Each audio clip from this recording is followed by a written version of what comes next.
What about the effects of the war? Of course, we understand that there will be impact on the generations of the Ukrainians and the Russians, at least this generation. And of course, what about the effects on European countries? This is a war in the European continent, and the European countries are basically almost cutting their relationship with Russia. And what will the future be like?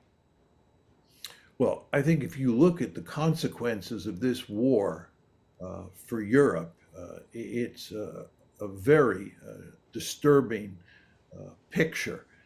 I think that relations between Russia and Europe, and this includes not just Eastern Europe, but Western Europe, are now poisonous.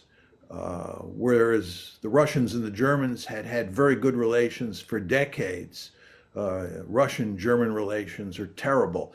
And there's no evidence that relations between Russia and the West are going to improve.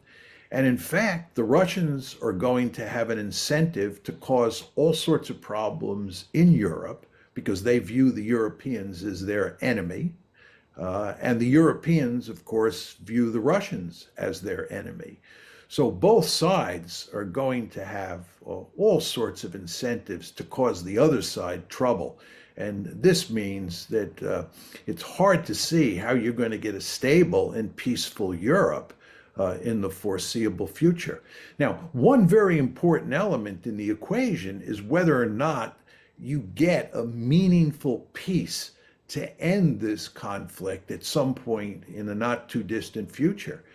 I think it's more likely that you'll end up with a frozen conflict than with a meaningful peace treaty. So I think this conflict could lead to a situation where both sides stop shooting at each other, but the situation is not peaceful at all. And in fact, it looks a lot like the Cold Peace between North Korea and South Korea. And if that's the case, relations in Europe, stability in Europe, are going to be in terrible shape for the foreseeable future. Yeah,